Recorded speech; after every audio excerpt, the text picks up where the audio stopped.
파리 올림픽에서 계속해서 좋은 소식들이 들려오고 있습니다. 사격과 수영에서 메달 소식이 들려오더니 밤사이에 또 펜싱에서 우리 오상욱 선수가 금메달을 추가했다는 소식을 아침에 들었습니다. 올림픽에 출전한 선수들의 이 경기들을 보고 있노라면 진짜 경이롭다라는 생각이 절로 듭니다. 어떻게 저런 극한의 수준까지, 정말 인간으로서 할 수 있는 극한의 수준까지 그 몸을 단련해 나온 그런 모습들을 보고 있으면 진짜 경이로운 그런 생각이 듭니다. 그런데 사실 이 몸만 또 단련해 가지고는 이 금메달이라고 하는, 혹은 이 메달권에 이렇게 이르기가 참 어렵다고 합니다. 이렇게 최정상급의 선수들은 이미 몸의 단련을 극한까지 한 상태이기 때문에 어떤 이 몸의 능력치는 거의 다 비슷한 수준이라고 다들 이야기를 합니다. 그러면 결국 거기서 우열을 가리게 되는 것은 정신력이겠죠. 영어로 멘탈이라고 보통 사람들이 많이 이야기를 하는데, 전략도 중요하지만 그 정신력이 참 그게 중요하고, 그 정신력을 계속 유지하느냐 못하느냐에 따라서 이 당락이 결정되는 그런 일들이 많이 있다라고 그렇게 이야기를 합니다.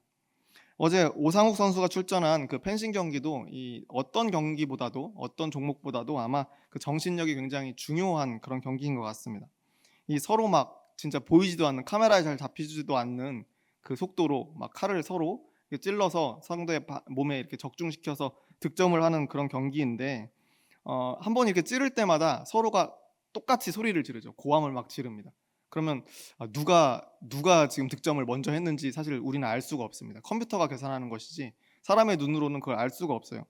그래서 그 한 번씩 그 소리를 지를 때마다 참 그게 참 헷갈립니다. 누가 이 득점을 한 것인지. 근데 이게 왜 소리를 지르는가 제가 한번 찾아보니까, 그게 이제 심판진에게, 예전 같은 경우에는 이제 전자 체크 방식이 아니었기 때문에 혹시 심판진에게 이걸 어필을 더 잘해야 거기서 좀 득점을 인정받기가 더 쉬웠다고 합니다. 그러다 보니까 그런 전통이 생겼고, 근데 지금도 그것을 계속 하고 있는 것은 이전에 했었기 때문에 루틴이기도 하지만, 또 한편으로는 자기 자신에게 이야기하는 거죠. 내가 지금 이기고 있다. 나는 자신감이 있고 충분히 담대하게 이 경기를 마칠 수 있다라고 하는 그 자신감을 유지하기 위해서 그 소리를 더 지른다고 합니다. 그래서 어떻게 보면 그걸 보고 있으면 참, 저게 이 펜싱 경기의 정신력을 좌우하는 되게 중요한 부분이겠다라는 생각이 듭니다. 근데 한편으로 경기를 다 끝낸 다음에 제가 드는 이 마음속에 드는 생각은, 이 펜싱 경기에서 이 정신력을 붙드는 가장 중요한 열쇠 가운데 하나가 그 중간에 잠깐 있는 휴식 시간이 아닐까라는 생각이 들었습니다. 왜냐하면 지난 전에 2016년 리우 올림픽, 여러분 브라질 리우 올림픽 기억하시는지 모르겠는데, 그때 그 박상영 선수라는 이 펜싱 선수가, 우리나라 선수가 있었어요. 그분이 이제 금메달을 땄는데 그 따는 과정이 참 굉장히 드라마틱했습니다. 그래서 이 펜싱 경기라고 하는 건 15점을 먼저 내면 이기는 그런 경기입니다. 그런데 이 박상현 선수랑 또 상대방 선수가 이 경기를 하다 보니까 점수가 어떻게 됐냐면 13대 8이 됐어요. 9였죠. 13대 9까지 됐었는데, 그러면 거의 펜싱 경기에서는 게임이 거의 이제 기울었다, 끝났다, 이 역전이라는 건 있을 수 없다라고 이야기를 합니다. 왜냐하면 이 찰나에 이 겨루는 경기이고, 이 상대 선수가 13점이라는 얘기는 2점만 더하면 이제 경기가 끝나는 거 아니겠습니까? 박상현 선수는 9점이니까 갈 길이 멀어서 이건 거의 끝났다라고 이렇게 여겨지는 상황이었습니다. 그런데 그런 상황 속에서 마지막 휴식 기간을 잠깐 갔습니다. 휴식 시간을. 근데 그때 이제 카메라에 잡힌 박상현 선수의 모습이 그 이후로도 계속 회자가 되고 있는데, 그때 계속 잠깐 이제 눈을 감았다 뜨더니, 제가 그 기억합니다. 잠깐 눈을 감았다 뜨더니 계속 입으로 뭐라고 얘기를 하더라고요. 뭐라고 얘기하는 게 카메라에 잡혀는, 그게 할 수 있다, 할 수 있다. 이거를 계속 반복. 할 수 있다, 할 수 있다. 이 장면이 워낙 유명한 장면이라서 그 후로도 몇 년 동안 펜싱 경기가 있을 때마다 이게 회자되었던 것 같습니다. 근데 이 말을 계속 반복하더니 결국에는 그 휴식이 끝난 다음에 따라잡기 시작하는 거예요. 정확하게 말씀드리자면 그 다음 첫 득점은 따라잡지 못하고 결국 14대 10이라고 하는 점수까지 왔습니다. 그럼 상대방이 1점만 더 이제 득점하면 끝나는 상황 아니겠습니까? 자신은 5점이나 더 가야 되는데. 그런데 그 휴식 시간에 할 수 있다, 할 수 있다 해서 이 마음을 좀 다잡은 그것 때문인지 그 후로 연속 5득점을 하게 됩니다. 그래서 이 펜싱 경기에서 참 나오기 어려운 장면이 나옵니다. 그것도 올림픽 결승전에서. 14대 12였으면 상대 선수는 이제 뭐 끝났다, 나는 금메달이다 아마 생각하고 있었을 텐데, 모든 외신들과 그 자리에 있었던 관중들도 아마 다 그렇게 생각했을 겁니다. 그런데 여기서 박상현 선수가 5점을 득점을 연속 득점하면서 15대 14로 대역전극을 하면서 금메달을 따는 그런 경우가 있었습니다. 저는 그때 이 쾌거를 보면서도 한편으로 드는 생각이 그 휴식 시간이 정말 중요했구나. 그 잠깐 앉아 있던 길지도 않습니다. 펜싱의 휴식 시간은 정말 잠깐입니다. 근데 그 잠깐 동안 이 되뇌이는 그 잠깐의 그 순간 속에서 이 박상영 선수가 이 정신력을 회복했던 거죠. 그래서 결국 그런 결과를 낼 수 있었던 것이 아닌가 생각을 합니다. 근데 어제 오상욱 선수 경기에서도 중간에 딱 한 번의 쉬는 시간이 있었습니다.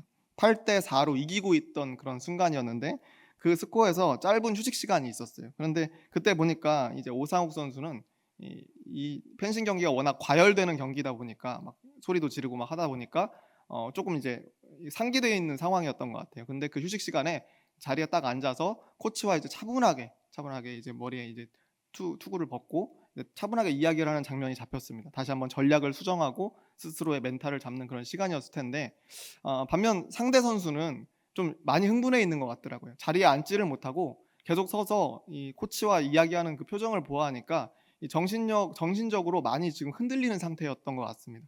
해설진도 그렇게 진단을 했고 제가 보기에도 그런 모습이었어요.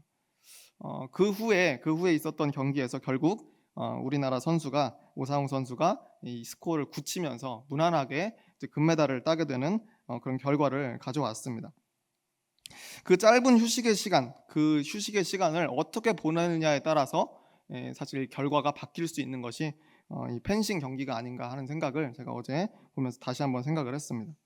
근데 이거는 비단 펜싱뿐만이 아니겠죠. 다른 스포츠 종목도 마찬가지일 겁니다. 이 휴식 시간이라고 하는 것이 참 중요한 시간입니다. 그래서 이 휴식을 하면서 자기가 지금 어떻게 경기하고 있는지, 또 몸 상태는 지금 어떠한지, 그리고 또 내가 훈련한 내용들이 무엇이었는지, 내가 지금 훈련한 대로 그대로 지금 여기서 경기를 하고 있는지, 그것을 스스로를 객관적으로 바라볼 수 있는 그 시간, 점검할 수 있는 시간이 바로 휴식 시간이었던 겁니다. 이게 스포츠 선수들이 그렇게 뭐 책이나 이런 데서 많이 강조하고 중요하다라고 이야기하는 자기 객관화라고 합니다. 그래서 이게 멀리서 나를 마치 다른 사람처럼 이게 보는 거예요. 멀리서. 나 자신을 나는 1인칭이니까 내가 지금 보고 있으니까 나 자신을 볼 수 없지만 내가 마치 멀리 있다라고 생각하고 다른 관중처럼 관중과 같은 심정으로 나를 바라보는 것. 그것을 바로 자기 객관화라고 합니다. 앞만 보고 달릴 때에는 자기가 지금 어떤 상태에 있는지 사실은 알 수 없는데 이 최선의 결과를 위해서는 스스로 돌아보고 자신을 객관화할 줄 알아야 한다는 겁니다. 제가 지난주에 설교를 하다가 설교할 때는 전혀 몰랐어요. 근데 끝나고 나서 이제 녹화된 방송을 혼자 이렇게 보면서 그걸 이제 편집을 해서 올려야 되니까 보다 보니까 한 가지 눈에 거슬리는 게 있더라고요. 여러분은 지난주에 아마 설교를 들으시면서 눈에 거슬리지 않았을까 싶었는데 아무도 말씀을 안 해주셔서 제가 몰랐는데 이 앞머리 하나가 요렇게 돼 있더라고요. 기억하세요? 네, 제가 오늘 올라오면서 계속 머리를 만지면서 올라왔는데 그러니까 거울이라도 하나 달아야겠어요. 제가 제 모습을 볼 수가 없으니까 저는 그게 굉장히 거슬리더라고요. 저는 계속 그 영상을 볼 때마다. 근데 뭐 어떻게 지울 기술은 없고 이 자기 객관화가 어떻게 보면 안 되어 있는 거죠. 자기 객관화가 안 되어 있어서 나를 타자처럼 바라봤어야 되는데 그럴 방법이 없었나 봅니다. 저는 제 나름대로는 제가 괜찮은 줄 알았어요. 괜찮은 이 용모를 하고 설교를 하고 있다고 생각을 했습니다. 근데 그게 아니더라고요. 그러니까 그것처럼 사실은 멀리서 바라볼 수 있는 그 시간이 우리에겐 항상 필요하다는 거죠. 그래서 그러려면 사실은 휴식의 시간을 가져야 된다는 겁니다. 휴식의 그 시간이 잠깐이라도 있어야 그 시간을 통해서 우리가 앞만 보고 달리는 것이 아니라 내 자신으로, 내 자신의 내면과 그리고 내가 지금 어떻게 살아가고 있는지를 바라볼 수 있는 그 순간들을 휴식을 통해서 사실은 계속 가져야 한다는 거죠. 그러니까 스포츠를 통해서 우리의 인생을 반추해 보자면 우리 인생 속에서도 이 휴식이라고 하는 이 부분이 참 중요한 것 같다라는 생각이 듭니다. 앞만 보고 달릴 때가 있으면 또 잘 내려놓고 쉬어져야 할 때가 있다라고 하는 거죠. 엊그저께 뉴스를 보니까 인천공항 올 여름에 아마 이용객을 예상을 하는데 385만 명 정도가 인천공항을 이용할 것이다라고 그렇게 뉴스에서 이야기를 합니다. 그러니까 여름 휴가 시즌이 이제 시작됐다는 그런 이야기겠죠. 그러니까 이 휴가 시즌이 어떻게 보면 뭐 놀러 가는 거 아니냐라고 생각할 수 있지만 우리의 인생 중에 또 우리의 이 한 해 중에 굉장히 중요한 시간이 될 수도 있겠다라는 생각이 제가 어제 그 경기를 보면서 마음속에 들었습니다.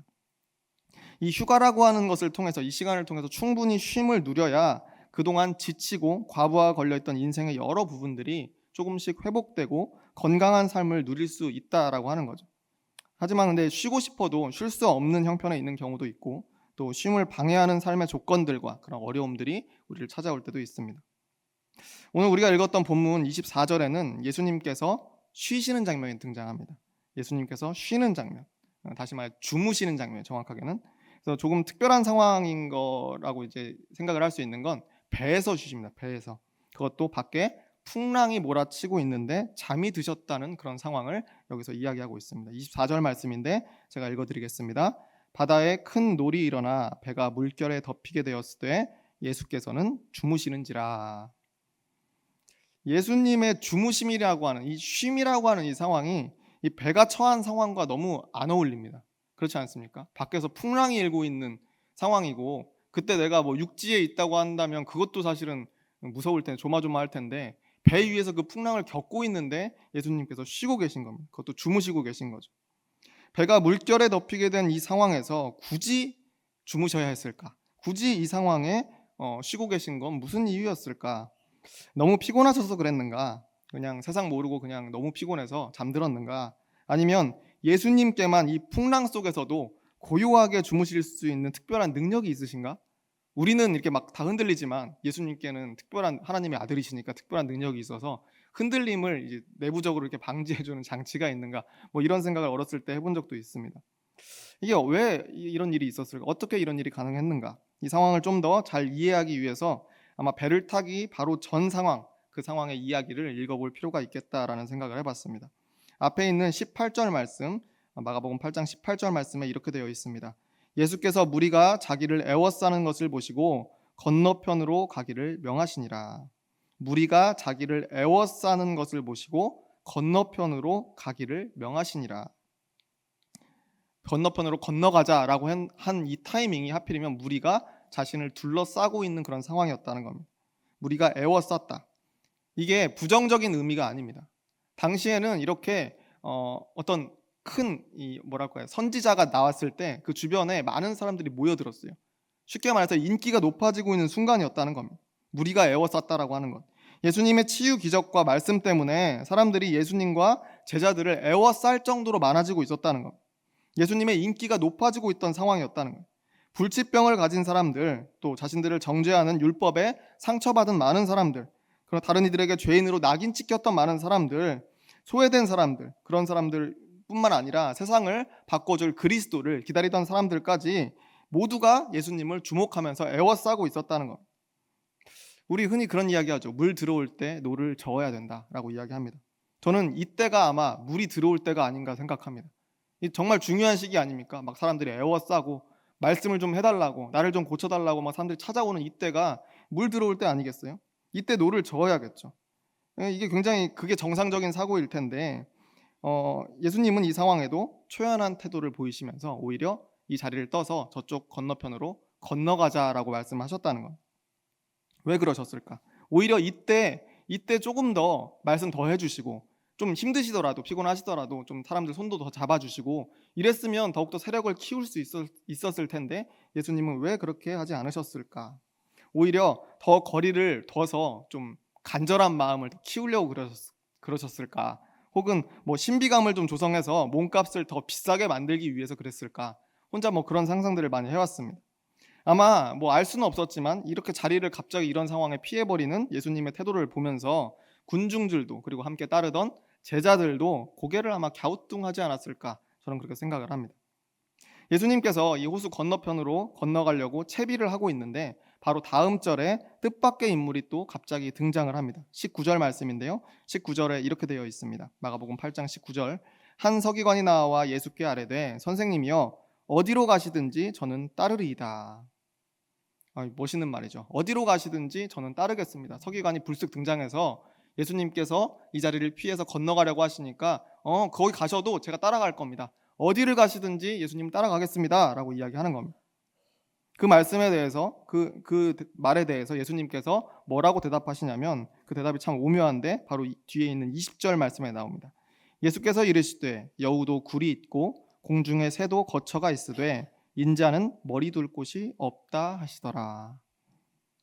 인자는 머리 둘 곳이 없다. 우리 모두가 잘 아는 구절이죠. 보통은 이 구절이 예수님의 제자가 되기로 결심한 사람들이 어떤 각오를 해야 되는지 예수님께서 직접 알려주시는 부분이다라고 그렇게 생각을 합니다. 그렇게 배워왔죠. 정처 없이 유랑하면서 복음을 전하는 예수님의 그 삶이 머리 둘 곳이 없다라고 표현이 되어 있다. 그렇게 우리는 이해를 했다는 겁니다. 근데 이거는 조금 복잡한 해석이죠. 좀 우리가 여러 가지로 복잡하게 해석하는 것이고, 이 말씀의 앞뒤 상황을 딱 생각하면서 이 말씀 그대로를 간단하게 읽어보면요, 이 20절은 그냥 이런 이야기인 것 같아요. 내가 쉬려고 하는데 머리 두고 쉴 곳도 없구나.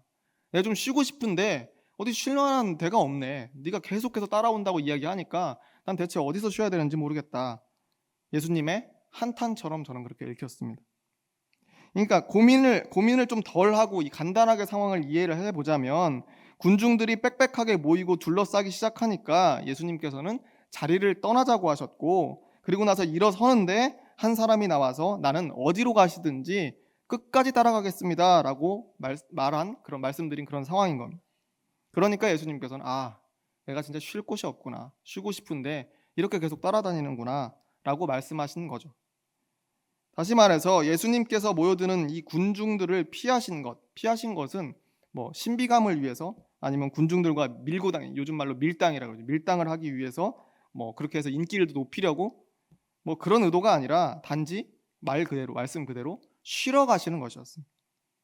인기의 불씨가 타오르고 명성이 막 수직 상승할 좋은 기회이긴 했지만 아주 좋은 타이밍이긴 했죠. 근데 예수님은 오히려 이 순간에 쉼을 택하셨다는 겁니다. 심지어 지금 선생님 어디로 가시든지 제가 따라가겠습니다 라고 그렇게 이야기했던 사람은 다름 아니라 서기관이었어요. 병자와 세리와 죄인들뿐 아니라 학식과 명망이 높기로 소문난 그 서기관까지 예수님께 감격해서 예수님의 제자가 되겠습니다, 어디로 가시든지 내가 따라가겠습니다 하는 그런 아주 긍정적인 상황 아니겠습니까? 사실 이 정도면 조금 늦게 쉬어도 되지 않겠습니까? 당장 막 쓰러지는 거 아닌데 조금만 늦게 쉬어도 괜찮잖아요. 언제 또 사람들의 반응이 이렇게 호의적일지 알 수 없는 상황입니다. 오래도록 일했으면 상관이 없는데 지금 막 떠오르는 태양과 같은 그렇게 인기 스타처럼 떠오르는 게 예수님의 상황이었는데 언제 또 이런 호의를 받을지, 얼마 이 하룻밤 자고 나면 그게 싹 식을지 알 수 없는 거 아니겠습니까?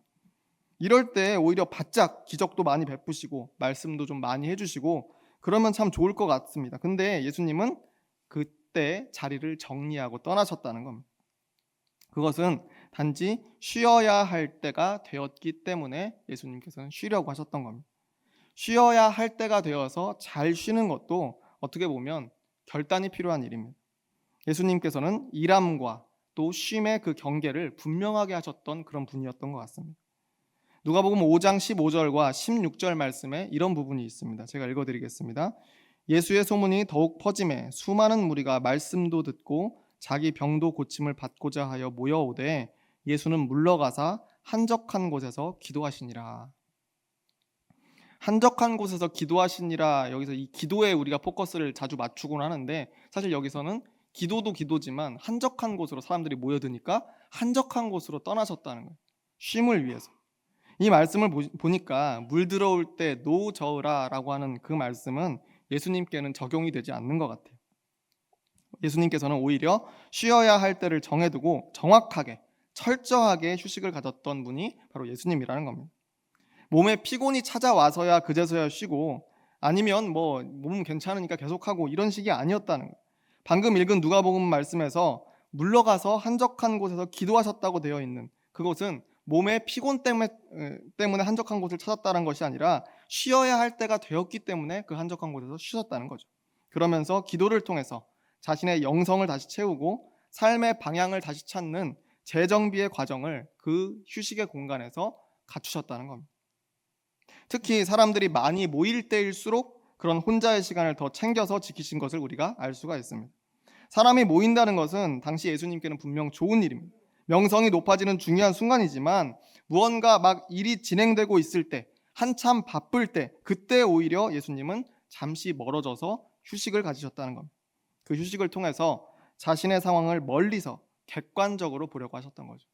예수님도 예수님의 삶을 객관적으로 보려고 노력하셨어요. 다른 사람들이 나를 어떻게 바라볼까? 내가 지금 사역의 어떤 지점에 있는가라고 하는 것을 점검하셨다는 겁니다. 그래서 예수님께서는 마지막 십자가의 길을 가기까지 편하고 쉬운 길, 그런 길에 많은 유혹들이 있었지만 그 유혹에 빠지지 않았고 늘 하나님의 계획에 순종하는 방향으로 갈 수 있었다라고 저는 그렇게 생각을 합니다. 자신을 끊임없이 객관적으로 바라보는 그런 휴식의 시간들을 가졌기 때문에 오늘 본문이었던 마태복음 8장에서도 바로 그와 같은 일을 하셨던 겁니다. 군중들이 모여들 때 바로 그 중요한 시간, 그 중요한 휴식의 시간을 가지려고 자리를 정리하고 일어나려고 하셨던 겁니다. 그런데 그 서기관 한 사람이 거기에 대고 선생님 어디로 가시든지 제가 따라가겠습니다 라고 말을 했으니까 예수님 입장에서는 한탄하시면서 거절하시는 것이 사실 당연한 일이 아니었겠습니까?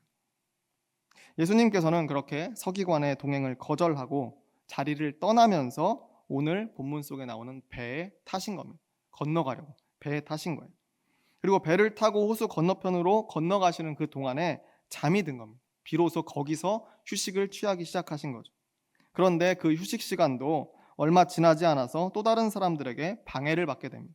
그게 오늘 25절 말씀인데 이렇게 되어 있습니다. 그 제자들이 나와 깨우며 이르되 주여 구원하소서 우리가 죽겠나이다.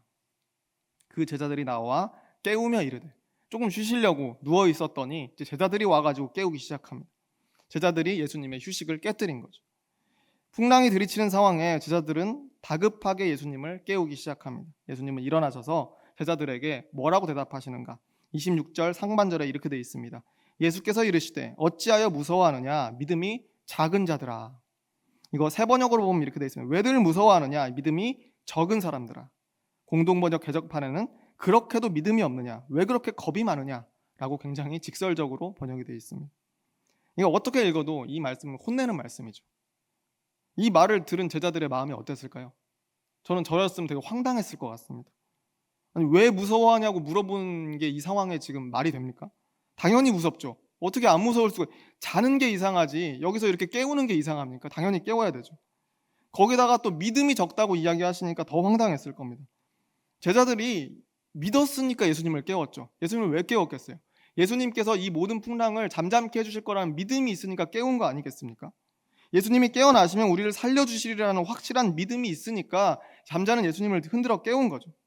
그간 보아온 예수님의 기적의 능력이 있잖아요. 많이 봤잖아요. 당연하죠. 그 믿음이 없었으면 예수님을 깨울 필요조차 없었을 겁니다. 깨우더라도 빨리 예수님 빨리 도망치죠. 뭐라도 붙드시죠. 라고 이런 말을 했겠지 이렇게 구원해달라고 살려달라는 이야기를 안 했을 겁니다. 그러니까 제자들에게는 예수님의 능력에 대한 확신과 믿음은 분명히 있었습니다. 그런데도 왜 예수님께서는 믿음이 적다라고 말씀하시는 걸까요? 그리고 아까도 말씀드렸지만 솔직히 말해서 누가 더 이상한가? 이 상황에 잠을 자고 있는 예수님이 더 이상하지 깨우는 제자들이 혼날 일이 아니지 않습니까? 저는 제자들이 이 얼마나 억울했을까라는 생각이 듭니다. 근데 굳이 따져보자면 예수님의 휴식을 방해한 셈은 맞죠. 그렇지만 상황이니만큼 예수님이 당연히 이건 이해를 해주셔야 된다라고 아마 그렇게 생각했을 것 같아요. 그런데 여기서 예수님은 제자들을 잘못했다라고 나무라고 계시는 겁니다. 처음에는 이해가 가지 않았지만 이 말씀을 계속해서 곱씹어 읽다 보니까 이 안에 믿음의 중요한 원리가 담겨 있다라는 생각이 제 마음속에 찾아왔습니다. 예수님께서 제자들에게 믿음이 적다라고 하실 때 그 믿음이라고 하는 건 바로 하나님의 섭리에 대한 믿음입니다. 하나님께서 우리의 삶을 인도해 가신다는 확신, 내 인생은 하나님께 맡긴 것이요 하나님께서 때에 따라서 합당한 일들을 만나게 하신다는 그 믿음이 부족했다는 겁니다. 예수님의 능력에 대한 믿음 부족이 아니라 이 모든 여정을 하나님께서 주관하고 계신다. 이 배 탈 때부터 내릴 때까지의 모든 순간도 하나님께 모든 것이 달려있다. 하나님의 섭리 가운데서 이 모든 일들이 일어나고 있다라고 하는 그 확신이 부족했다는 말씀을 예수님께서 하고 계신다는 겁니다. 업으로 살던 제자들입니다. 업으로 살던 제자들을 그물과 배를 버리게 하고 예수님을 따르게 하신 것, 그것은 하나님의 섭리죠. 세리로 일하고 여러 가지 모습으로 살아가던 이들을 부르셔서 예수님과 함께하게 하시고 또 그 사역을 이어가게 인도하고 계신 분이 바로 하나님이시라는 겁니다. 그 믿음을 늘 붙들고 있어야만 사실은 불안하지 않을 수 있다는 겁니다. 물론 예수님을 따르는 제자들의 상황은 세상적인 조건으로 보면 분명히 불안한 삶이죠. 멀쩡히 잘 하던 생업을 내려두고 그전까지 이름 한번 들어본 적 없는 나사렛 예수, 그 사람을 따라서 나선 그런 삶이니까 이게 얼마나 불안하겠습니까? 뭐 아지트가 있기를 합니까? 벌이가 있기를 합니까? 권력이나 재산이 있기를 합니까? 아무것도 없지 않습니까? 그저 아프고 소외된 사람들을 치료하고 돌아다니는 게 전부였습니다. 그것이 하나님의 사명이라는 굳은 믿음이 있지 않으면 당연히 불안해질 그런 조건 속에 제자들이 있었다는 겁니다. 그 믿음이 흐려지면, 이게 하나님의 일이다라고 하는 그 믿음이 흐려지면 모든 것이 흔들릴 만한 조건에 있었다는 거죠. 모든 것이 불안할 만한 조건이었다. 작은 풍랑을 만나더라도 그것이 반드시 우리를 죽일 것 같은 그런 풍랑으로 보이게 된다는 겁니다. 두렵고 조급해지는 역사가 있다는 거죠. 이런 절체절명의 순간에 주무시는 예수님이 너무 야속해 보인다는 거예요. 무책임해 보인다는 거죠. 하나님에 대한 믿음이 사라졌을 때. 그러니까 휴식이라고 하는 것은 생각할 수 없는 거예요. 곧 죽게 생겼는데 휴식이 다 무슨 소용이에요? 왜 주무시나? 이 상황에 왜 주무시고 계시는 거야? 아마 그런 야속한 심정이 마음속에 찾아왔을 겁니다. 그런데 하나님의 섭리를 굳게 확신하는 사람은 풍랑 속에서도 잠을 잘 수 있다는 겁니다. 다른 이가 볼 때에는 곧 배가 깨어질 풍랑인데 하나님이 모든 것을 인도하고 계신다는 확신이 있는 사람에게는 단지 이 시간도 휴식할 수 있는 시간이 된다는 겁니다. 똑같은 상황이에요. 똑같은 상황을 눈앞에 두고서도 예수님과 제자들의 태도가 완전히 달랐던 이유가 바로 여기에 있습니다. 예수님은 하나님의 계획하심과 실행하심에 한치의 의심이 없었던 겁니다. 그분의 계획하심은, 하나님의 계획하심은 여기까지가 아닐 것이다. 하나님 나라의 복음을 전하면서 여전히 고통당하는 수많은 사람들을 위해서 치유와 고침, 깨달음, 그리고 십자가 희생의 길을 걸어갈 때까지 하나님께서는 우리를 놓지 않으실 것이다. 이 확신이 있으면 이 풍랑은 그저 지나가는 바람에 불과합니다. 그래서 예수님은 풍랑 속에서도 잠을 주무시면서 쉼을 취하실 수 있었다는 것. 다시 말해서 예수님의 쉼이라고 하는 것은 하나님의 섭리를 완전히 신뢰했기 때문에 가능한 휴식이었다는 겁니다. 내가 처한 상황을 불안하게 여기고 두려워하고 조바심을 내는데 어떻게 쉴 수 있겠습니까? 어떻게 휴식할 수 있겠어요? 모여드는 군중들을 보면서 자, 좋아. 저들의 마음을 내가 지금 확 사로잡아야지. 지금 이때가 딱이야. 물이 들어왔네. 노를 저어야겠다. 그렇지 않으면 기회를 놓치게 될 수도 있어. 시간이 지나면 내 인기가 사그라들지도 몰라. 예수님께 이런 초조함과 두려움이 만약에 있었다면 건너편으로 가자라고 어떻게 말씀하실 수 있었겠습니까? 몰려드는 군중을 보면서 오히려 그 모습을 보면서 쉴 때가 되었다. 쉴 때가 되었으니, 시간이 되었으니 우리 떠나자라고 말씀하신 것은 하나님의 섭리를 굳게 믿었기 때문에 가능하다. 그 인도하심을 확신하고 계셨기 때문에 가능했던 말이라는 겁니다. 배가 흔들려도 의심하지 않고 주무실 수 있었던 것도 우리 삶을 인도하고 계신 하나님의 계획에 대한 확신이 있었기 때문에 가능했다는 거죠. 배에서 풍랑을 만난 급박한 상황 속에서 불안에 못 이겨서 예수님의 단잠을 깨우던 제자들의 모습은 어쩌면 우리의 모습일 수도 있습니다. 하나님께서 우리의 인생을 이끌어 가신다고 우린 분명히 입으로는 고백을 하지만 그 확신이 부족하기 때문에 우리는 삶 속에서 늘 불안하고 초조함을 버릴 수가 없습니다. 특히 인생의 어려움을 만날 때 어떻습니까? 넘어질 것 같고 무너질 것 같을 때 더욱 쉬지 않습니다. 쉴 수가 없습니다. 허리띠를 더 꽉 졸라매고 더 열심히 달리려고 합니다. 계속 불안하니까 뭐라도 더 열심히 해보려고 하는 그런 일들이 저에게도 있었습니다. 그럼 반대로 인생이 성공할 때는 괜찮을까요? 성공의 가도를 달리고 있을 때는 어떨까요? 그때는 좀 여유가 있겠습니까? 그런데 그렇지도 않다는 거예요. 인생이 잘 풀리는 것 같을 때, 성공하는 것 같을 때에도 여전히 우리의 불안은 없어지지 않습니다. 이 성공이 어디까지일까? 곧 끝나는 거 아니야? 다시 무너질까 봐. 이 기회가 닫혀버리는 거 아니야? 여전히 초조해할 수밖에 없다는 거예요. 그래서 또 못 쉽니다. 휴식할 수가 없는 거예요. 더 열심을 다하고 이 일을 어느 정도 궤도에 올려놓을 때까지는 내가 쉼 없이 발버둥 치겠다라고 하는 것이 사람의 대부분의 심리라는 겁니다.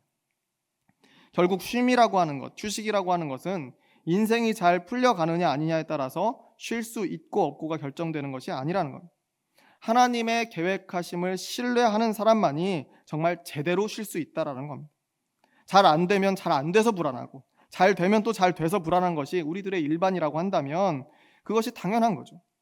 그러니까 그 불안함이 있는 한 우리는 제대로 쉴 수가 없다는 겁니다. 그러나 모든 일의 시작과 끝이 하나님께 있다라고 하는 그것을 믿는 사람이 된다라고 한다면 비로소 그 불안함에서 벗어날 수 있다는 겁니다.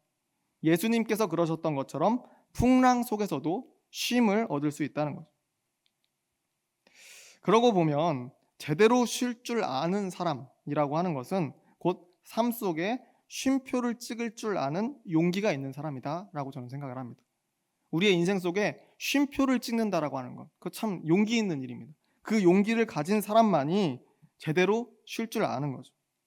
그 쉼표를 찍는 게 너무나 용기가 필요한 일이다 보니까 우리 대부분은 하지 못하고 있는 것 같아요. 그럼에도 불구하고 이 쉼표를 찍을 줄 알아야 된다는 거예요. 우리는 삶의 쉼표를 가진 사람이 되어야 된다는 거예요. 삶 속에 이 쉼표들이 좀 있어야 그곳에서 숨을 돌리면서 내 인생이 지금 어디로 흘러가고 있는지 큰 방향을 볼 수 있다는 겁니다. 하나님을 믿는 우리가 누릴 수 있는 좋은 특권이 바로 이 삶의 쉼표를 가질 수 있다는 거예요. 우리가 하나님의 계획을 신뢰하잖아요. 그러면 불안하지 않을 수 있어요. 하나님께서 우리의 시작과 끝을 책임져 주신다라고 하는 믿음이 우리에게 확고하다면 우리는 불안하지 않을 수 있다는 거예요. 불안하지 않으면 우리는 인생의 쉼표마다 온전한 휴식을 가질 수 있다는 겁니다. 그 휴식의 시간을 통해서 우리의 삶의 방향을 점검하고 우리의 마치 스포츠 선수들이 멘탈, 그러니까 정신력을 점검하듯이 우리의 삶을 점검할 수 있다는 겁니다. 하나님의 인도하심을 확신하는 사람은 들이치는 풍랑을 보는 것이 아니라 내가 지금 바다 어디쯤을 향하고 있는지 멀리서 나 자신을 볼 수 있는 여유가 생깁니다. 곧 도착할 육지를 바라보면서 방향을 제대로 잡을 수 있는 여유가 생긴다는 거예요. 제자들에게 꾸지람을 하시고 나서 예수님은 바람과 파도를 잠잠케 하십니다. 어쩌면 여기서 잠잠케 된 것이 그냥 바람과 파도만이 아니라 제자들의 마음이었는지도 저는 모르겠습니다. 삶의 터전을 버려두고 예수님을 따르면서 불안하고 초조해서 도저히 쉴 수 없게 된 이 두려움의 바람과 파도가 제자들의 마음속에서 이제는 잠잠해졌다는 거예요. 하나님의 계획을 온전하게 신뢰하면 마음이 잠잠해집니다. 그러면 온전한 쉼의 시간을 가질 수 있다는 겁니다. 또 온전한 쉼을 통한 회복으로 정말 필요할 때 하나님이 원하시는 때에 열정적으로 하나님의 일을 감당할 수도 있는 거죠. 마가복음 6장 30절 그리고 31절 말씀에 수고한 제자들에게 건네는 예수님의 음성이 기록되어 있습니다. 30절과 31절 말씀을 우리 한 목소리로 읽어보겠습니다. 사도들이 예수께 모여 자기들이 행한 것과 가르친 것을 낱낱이 고하니 이르시되 너희는 따로 한적한 곳에 가서 잠깐 쉬어라 하시니 이는 오고 가는 사람이 많아 음식 먹을 겨를도 없음이라. 아멘.